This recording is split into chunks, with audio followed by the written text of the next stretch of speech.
बिस्मिल्लाहिर्रहमानिर्रहीम। अस्सलाम वालेकुम students, welcome back to my YouTube channel.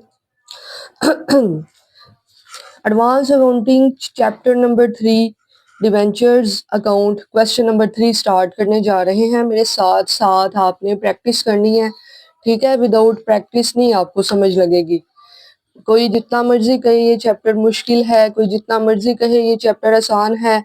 मैं एक बात बस कहूंगी आपको कि जिंदगी में कुछ भी मुश्किल नहीं होता है। स्टडी से रेलिवेंट मैं आपको ये बात कर रही हूँ कि जब तक आप उसको पूरी तवज्जो से सुनते नहीं, पूरी कहते हैं ना कोशिश करके उसकी प्रैक्टिस नहीं करते, तो तब तक हर चीज मुश्किल ही लगती है। मैं आपको भी ये बता देती हूँ कि अगर आपने जस्ट इस वीडियो को ऐसे ऐसे फास्ट करके देख लेना है, आपको कुछ समझ नहीं लगनी।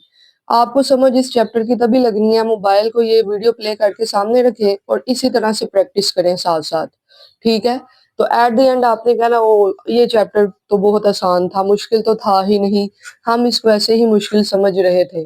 ठीक है, कुछ भी मुश्किल नहीं है। एक तो पूरी अटेंशन के साथ सुने और दूसरा साथ साथ आपने इसी तरह से सब कुछ लेकर बैठे और इसकी प्रैक्टिस करें, ठीक है। एक दफा करें प्रैक्टिस, दो दफा करें, आपको इंशाल्लाह ताला ये क्लियर हो जाएगा, समझ लग जाएगी। फिर भी समझ ना लगे बेटा, 1000 बार पूछो, मैं बताऊंगी आपको। आपका कॉन्सेप्ट क्लियर होना चाहिए, ठीक है। ओके जी। X company limited purchase the business of Naim brothers for a purchase consideration of ₹7,70,000। देखो, कंसिडरेशन का मतलब होता है किसी चीज के बदले में लेन देन करना। मतलब हम कोई चीज बाय करते हैं, उसके बदले में पैसे देते हैं, तो वो क्या है? परचेज कंसिडरेशन, ठीक है। हमारा इसके साथ एक एग्रीमेंट हुआ है, ठीक है, कि हम आपका बिजनेस परचेज करेंगे। एक्स कंपनी ने कहा नईम ब्रदर्स को अपना बिजनेस दे दो मुझे, 7,70,000 का एग्रीमेंट उन दोनों में साइन हो गया। सिमिलरली उसी तरह से जिस तरह से यहाँ पर क्वेश्चन नंबर 2 में हुआ था, हैदर लिमिटेड ने ले लिए थे एसेट्स और लाइबिलिटीज मिस्टर राशिद के, ठीक है।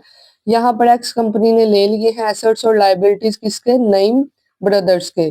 बुक वैल्यू, अच्छा पहली एंट्री कर लेते हैं परचेज वाली, परचेज एग्रीमेंट वाली। देखें, जैसे यहाँ पर था बिजनेस परचेज हमने डेबिट किया था, मिस्टर राशिद क्रेडिट किया था, the purchase agreement sign. Similarly इसी तरह से यहाँ पर भी एंट्री होगी, business purchase debit, business purchase कर दो डेबिट। किसका ले रहे हैं? नईम ब्रदर्स का। नईम ब्रदर्स अकाउंट को कर देंगे क्रेडिट 7,70,000 से, 7,70,000 से। एंड नरेशन वही है इसकी, बीइंग परचेज एग्रीमेंट साइंड। मेरे साथ साथ करिएगा इसकी प्रैक्टिस। साइंड, ठीक हो गया, परचेज एग्रीमेंट हो गया साइन। उसके बाद देखें दूसरी एंट्री हमने सॉरी जैसे यहाँ पर की थी एसेट्स लायबिलिटीज टेकन की, उसी तरह से हमने यहाँ पर इसकी एंट्री करनी है। देखिएगा बुक पे आपके सामने है, book value of assets were 7,60,000। Assets हैं 7,60,000 के, and those of the liabilities 30,000, और लाइबिलिटीज है 30,000 की। लिख लेते हैं। देखो अब हमने देखना डिफरेंस किस तरफ पड़ रहा है, ठीक है, डिफरेंस किस तरफ पड़ रहा है। क्वेश्चन नंबर 2 से इजी है ये वाला। एसेट्स लिखेंगे, एसेट्स अकाउंट 7,60,000। दूसरी तरफ क्या है? लाइबिलिटीज, लाइबिलिटीज मैंने एक लाइन छोड़ी है क्योंकि डिफरेंस पढ़ना है, 30,000 की। दूसरी तरफ हम क्या लिखते थे यहाँ पर, जो हमने बिजनेस परचेज किया होता था ना, वो वाली वैल्यू लिखते थे। तो बिजनेस परचेज की वैल्यू एक ही दी हुई है 7,70,000, तो यहाँ पर लिखेंगे बिजनेस परचेज, फिर देखेंगे कि कितना डिफरेंस है। देखो बिजनेस परचेज को भी यहाँ पर क्रेडिट करना ना, क्योंकि हम एसेट्स और लाइबिलिटीज अब टेकन कर रहे हैं। 7,70,000, ओके। अब देखो कि डिफरेंस कितना है, 7,70,000 में प्लस कर लो 30,000, तो देखो ये बन रहा है 8 लाख, ये बन रहा है 7,60,000। कितना डिफरेंस पड़ रहा है? 40,000 का।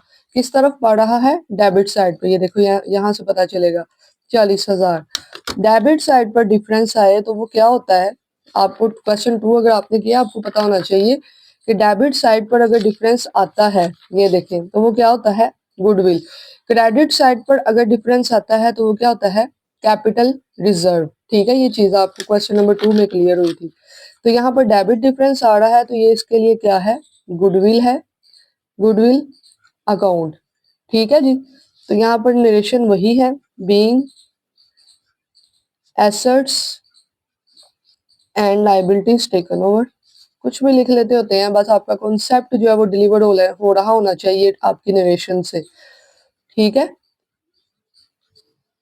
इससे फर्क नहीं पड़ता कि किसी टीचर ने परचेज कंसिडरेशन लिखवाया है, किसी ने परचेज एग्रीमेंट लिखवाया है, आपका जो कॉन्सेप्ट है वो डिलीवर हो रहा होना चाहिए, एंट्री ठीक होनी चाहिए, और आपने जो एंट्री की है उसका कॉन्सेप्ट नीचे लिखा और सही होना चाहिए कि आपने एंट्री क्या की है, बस। ठीक है जी। अब आगे उसने क्या कहा हुआ है देखिएगा, the company issued debentures of ₹100 each to Naeem brothers. Company ने नईम ब्रदर्स को इस परचेज कंसिडरेशन के बदले में कैश नहीं दिया, क्या दिए हैं, debentures. Pass the journal entries in the books of company. अब 3 तरह से एंट्रीज करनी है। Debentures were issued at par, हमने उसको पार वैल्यू पर डिबेंचर इशू कर दिए। दूसरी तरह की एंट्री है debentures issued at 10% discount. Third entry है debentures were issued at 10% premium, the fraction of debentures being paid in cash. ठीक है, अब ये क्या है, किस तरह से है देखिएगा। ए है इशूड एट पार, साइड पे करते हैं book. A debentures issued at par, देखो जब डिबेंचर्स इशू होते हैं, लाइबिलिटी हम पे कर रहे हैं ना, नईम ब्रदर्स क्या है हमारी लाइबिलिटी, हमने इससे क्या की है, उसका बिजनेस खरीदा है, तो हमने इसको कुछ ना कुछ देना है। जब हमने इसको कुछ ना कुछ देना है, कैश दिया या डिबेंचर या शेयर्स कुछ भी दिया, लाइबिलिटी खत्म होके क्या हो जाएगी, डेबिट। नईम ब्रदर्स हो जाएगा डेबिट, क्योंकि हम इसको पे कर रहे हैं, ये हमारी लाइबिलिटी था, ये हमारा क्रेडिटर था, और जब हम क्रेडिटर्स को पैसे या कुछ अदा करते हैं, हमारे क्रेडिटर्स या लाइबिलिटी कम होती है तो क्या होती है, डेबिट। लाइबिलिटी हो जाएगी डेबिट 7,70,000 से। अब हमने इसको क्लियर कैसे करना है, डिबेंचर्स इशू करके। डिबेंचर्स कौन से हैं, कोई उसने नाम नहीं बताया, बस उसने कहा हुआ है डिबेंचर्स ऑफ ₹100 ईच। तो डिबेंचर्स जब पार वैल्यू पर इशू हो रहे हैं तो ना कोई डिस्काउंट है, ना कोई दूसरी तीसरी चीज है, सिंपल सी बात है, पार वैल्यू पर है तो डिबेंचर्स अकाउंट हो जाएंगे डेबिट 7,70,000 से। ठीक है, इसकी अगर आपने वर्किंग करनी है तो पार वैल्यू पे ये देखो, पार वैल्यू हमने देखना ना कि कितने डिबेंचर हम इसको इशू करेंगे। देखो 7,70,000 हमने उसको पे करना है ना, पार वैल्यू डिबेंचर की कितनी है, 100। तो इसको डिवाइड करके देख लो कि हमने इसको कितने डिबेंचर इशू करने हैं। हमने इसको 7,700 डिबेंचर्स देने पड़ेंगे। 7,700 डिबेंचर्स अगर हम इसको देंगे तो हमारा ये कर्जा खत्म होगा।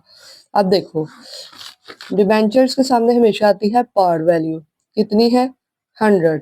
इसको मल्टीप्लाई किया तो भी क्या आया, 7,70,000। क्लियर है, होपफुली कि आपको समझ आ गई होगी, साथ साथ अगर आपने प्रैक्टिस की है तो नईम ब्रदर्स को हमने पार वैल्यू पर ये डिबेंचर्स दे दिए और अपना लेन देन इसके साथ क्लियर कर लिया। तो यहाँ पर नरेशन लिख देंगे, debentures issued at par value, debentures issued at par value, par value पर हमने उसको डिबेंचर्स इशू कर दिए। ठीक हो गया। अब बी वाली एंट्री थी, डिबेंचर्स इशूड एट 10% डिस्काउंट। ठीक है, आप अपनी बुक पर देख लें, debentures were issued at 10% discount, discount पर इशू कर रहे हैं। तो पहले तो हम करेंगे वो डिस्काउंट की entry, debentures issued at 10% discount, इधर लिख लो, पूरा लिख लेना, डिबेंचर्स इशूड एट 10% डिस्काउंट। क्या होती है टोटल वैल्यू, वही फार्मूला है, फार्मूला चेंज नहीं मैंने किया, आपने पहले भी ये फार्मूला पीछे वहां पर किया है चैप्टर नंबर 2 में। फेस वैल्यू डिस्काउंट है तो क्या होगा, माइनस डिस्काउंट। ठीक है, माइनस डिस्काउंट, लिख लो ये फार्मूला। अच्छा जी, फेस वैल्यू 100 है, डिस्काउंट 10% है, 100 का 10% लो 10 ही आएगा। देख लो भाई, ये ना कहना कैसे लिख लिया, ये ले 10 आ गया। 100 माइनस 10 करो तो क्या आएगा 90। अब हमने 90 के हिसाब से डिबेंचर्स इशू करने हैं और देखना है कि कितने डिबेंचर्स इशू करने पड़ेंगे। पार वैल्यू के हिसाब से किया था तो हमें 7700 डिबेंचर्स इशू करने पड़े थे। अब हमने डिस्काउंट के हिसाब से देखना है कि अगर हम 10% डिस्काउंट पर डिबेंचर्स इशू करते हैं तो हमें कितने डिबेंचर्स इशू करने पड़ेंगे। देखिएगा कितनी पेमेंट है 7,70,000। इतनी रकम क्लियर करनी है 90 के हिसाब से। अब देखेंगे कि इसको हमें कितने डिबेंचर देने पड़ेंगे। 7,70,000 डिवाइडेड बाय 90 तो ये देखो आ रहा है 8,555.555556। हमने पॉइंट के बाद वाली वैल्यू नहीं लेनी, ठीक है। फ्रैक्शन आ रही है ना, वो क्वेश्चन में उसने हिंट भी दिया हुआ है, fraction being paid in cash, इसको बाद में देखते हैं। हमने लेनी है पॉइंट से पहले वाली वैल्यू 8,555। हमें डिबेंचर्स देने पड़ेंगे 8,555, ठीक है। इस हिसाब से डिबेंचर्स इशू करेंगे तो हमारी पेमेंट क्लियर हो जाएगी। अच्छा जी, कर देते हैं। नाइम ब्रदर्स डेबिट ही होगा। अब ये एंट्री भूल जाओ, पहला केस खत्म हो गया। अब हम नाइम ब्रदर्स को दोबारा पेमेंट क्लियर करने लगे हैं 10% डिस्काउंट के हिसाब से। तो नाइम ब्रदर्स हो जाएंगे भाई साहब डेबिट, और इन्होंने अपनी पूरी वैल्यू से डेबिट होना है, क्योंकि जितनी हम इन्होंने रकम लेनी है ना, इन्होंने हमें माफ नहीं करनी, इन्होंने पूरी की पूरी ही लेनी है। अब हमने देखना है कि हम क्या कर रहे हैं, डिस्काउंट पे कर रहे हैं। तो हमने चैप्टर 2 भी किया है। तो डिस्काउंट क्या होता है, डेबिट। प्रीमियम होता है क्रेडिट। ये डिस्काउंट किस चीज का है, डिबेंचर इशू करने पर। Discount on issue of debentures account, पूरा लिख लीजिएगा छोटा छोटा करके। अच्छा, कितना आएगा यहाँ पर, डिस्काउंट है तो डिस्काउंटेड वैल्यू आएगी। डिस्काउंट था 10 और डिबेंचर्स थे 8,555, ऐसे ही है ना। 8,555 मैंने भी आपको कैलकुलेशन ये करवाई है यहाँ पर आगे, ये देख लो, मैं खुद से कुछ नहीं कर रही। ये देखो कितने डिबेंचर्स हैं, 8,555। डिस्काउंट कितना है ये देख लो, 10। डिस्काउंट के सामने डिस्काउंट आएगा, 10 मल्टीप्लाई 8,555 करोगे तो 8,550 आ जाएगा, ठीक है जी। दूसरी तरफ क्या आएगा, डिबेंचर्स आएंगे। जब डिबेंचर्स इशू करते हैं, डिबेंचर क्रेडिट होते हैं, डिबेंचर्स आएंगे यहाँ पर। डिबेंचर्स डिबेंचर्स अकाउंट आएगा, कितना आएगा, 8,555 मल्टीप्लाई 100। डिबेंचर के सामने हमेशा फेस वैल्यू आती है, ठीक है। जैसे वहां शेयर कैपिटल के सामने हमेशा फेस वैल्यू आती होती थी चैप्टर नंबर 2 में, इसी तरह यहाँ पर डिबेंचर के सामने हमेशा आती है फेस वैल्यू। 8,555 मल्टीप्लाई कर लो ना, यही आएगा, ठीक है। अब देखो डेबिट और क्रेडिट क्या इक्वल हैं, इन दोनों को प्लस करते हैं पहले। 7,70,000 प्लस 8,550 एक जीरो है, तो ये आ रहा है 8,555 फिर 55 8 टेट्रा 5 और 0, 8 4 दफा 5 और फिर 0। अब देखो इस तरफ क्या है, इस तरफ तो ऐसा कुछ नहीं है, इस तरफ तो 3 5 है, दो डबल 0 है। इट मीन्स कि डेबिट क्रेडिट इक्वल नहीं है। देखेंगे कितना डिफरेंस है, ये है डेबिट साइड, इसमें से ये क्रेडिट लेस करके देख लेते हैं। 555 तो ये देखें 50 रुपए का आ रहा है डिफरेंस, आ रहा है ना 50 का डिफरेंस डेबिट और क्रेडिट में। 50 का डिफरेंस किस में डालेंगे, देखो उसने खुद बता दिया था, the fraction of debentures being paid in cash. Fraction कहते हैं ये जो पॉइंट में हमारा आंसर आ रहा था ना 8,555.55556, फ्रैक्शन उसको कहते हैं, ठीक है। उसने कहा अगर कोई फ्रैक्शन आ रही है, डिफरेंस आ रहा है, वो किस में पे होगा, कैश में। तो यहाँ पर आ जाएगा क्रेडिट में कैश अकाउंट, उसे खुद बता दिया, ठीक है। समझ लग गई है, साथ साथ इसको कर लो। अब यहाँ पर लिखो debentures issued being debentures issued eight, इधर बीइंग लिख लेना, एट 10% डिस्काउंट। डिबेंचर्स इशू की हैं लेकिन किस पर की हैं, 10% डिस्काउंट पर इशू की हैं, ठीक है। ये दूसरा केस आपका सोल्व हो गया। अच्छा, अब देखो अब ए और बी केस इधर ही माइंड से निकाल दो। अब दोबारा से तीसरा केस है 10% प्रीमियम वाला। अब 10% प्रीमियम की एंट्री पहले करेंगे, एंट्री नहीं करेंगे सॉरी, वर्किंग पहले करेंगे। इधर लिखो एट 10% प्रीमियम। अच्छे तरीके से देखो, ये मैं रफली करवा रही हूँ, इसको मार्कर से बहुत अच्छे तरीके से प्रेजेंट करके पेपर में लिखना है। Total value is equal to face value और प्रीमियम ऐड होता है, डिस्काउंट लेस है और प्रीमियम ऐड है, फार्मूला ही ये है। फेस वैल्यू 100 है, 10% है, 100 का 10% लोगे 10 ही आएगा, तो यहाँ पर क्या आ जाएगा 110। अब हमने देखना है कि कितने डिबेंचर्स इशू करने पड़ेंगे इस पेमेंट को क्लियर करने के लिए। तो 110 के हिसाब से हम अब देखेंगे कि कितने डिबेंचर इशू करने हैं। 7,70,000 डिवाइड 110, तो ये देखें 7,000 हमें देने पड़ेंगे 7,000 डिबेंचर्स। देखो तीनों सिनेरियोज में हमने डिबेंचर्स कैलकुलेट करने हैं। सबसे पहले पार वैल्यू में 7700 थे, डिस्काउंट में इतने थे, प्रीमियम में इतने हैं। इतने डिबेंचर इशू करेंगे तो हमारे नईम भाई साहब खुश होंगे जी, हमारी पेमेंट क्लियर हो गई है। ठीक है, तो सी केस में फिर से नईम ब्रदर्स लाइबिलिटी खत्म हो रही है, नईम ब्रदर्स अकाउंट हो जाएंगे डेबिट, कितने से 7 लाख। इसने इतने से ही होना है, इसने जितने लेने हैं ना इसने लेके ही छोड़ने हैं। ठीक है, अब डिबेंचर्स अकाउंट आएगा, डिबेंचर्स अकाउंट, और इसके सामने हमेशा फेस वैल्यू आती है 100 मल्टीप्लाई 7,000। 7,000 ना अभी निकाले हैं 7,000 डिबेंचर, तो ये क्या आ जाएगा 7 लाख। ठीक है, क्रेडिट साइड पर। अब चूंकि प्रीमियम है तो प्रीमियम क्रेडिट होता है, डिस्काउंट डेबिट होता है। Premium on issue of debentures, नहीं आ रहा पूरा मैं इधर लिख लूंगी फिर भी ठीक है। ओके, प्रीमियम कितना है 10, 100 मल्टीप्लाई, नहीं 100 क्यों आएगा, 7,000 मल्टीप्लाई 10, हमेशा डिबेंचर के साथ मल्टीप्लाई होगा।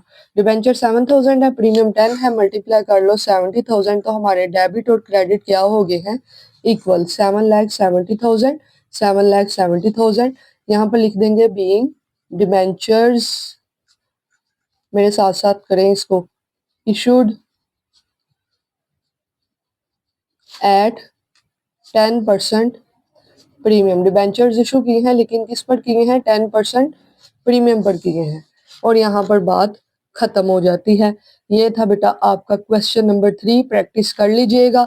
एक दफ़ा मेरे साथ साथ वीडियो के साथ करा करें, एक दफ़ा जब कंप्लीट हो जाए वीडियो उसके बाद खुद से एक दफ़ा क्वेश्चन पढ़ के किया करें, तो आपको किसी ट्यूशन की ज़रूरत नहीं पड़ेगी, आपको किसी भी जगह फीसें ज़ाया करने की ज़रूरत नहीं पड़ेगी, आपको बहुत अच्छे तरीके से ये समझ आ जाएगा। फिर भी समझ ना लगे कमेंट सेक्शन में पूछे, इनबॉक्स मैसेज व्हाट्सएप पे करके पूछ सकते हैं। ठीक है, कोई ऑनलाइन पढ़ना चाहे ऑनलाइन आप ट्यूशन ले सकते हैं। ठीक है जी, तो wish you best of luck, thank you so much, take care, अल्लाह हाफिज़।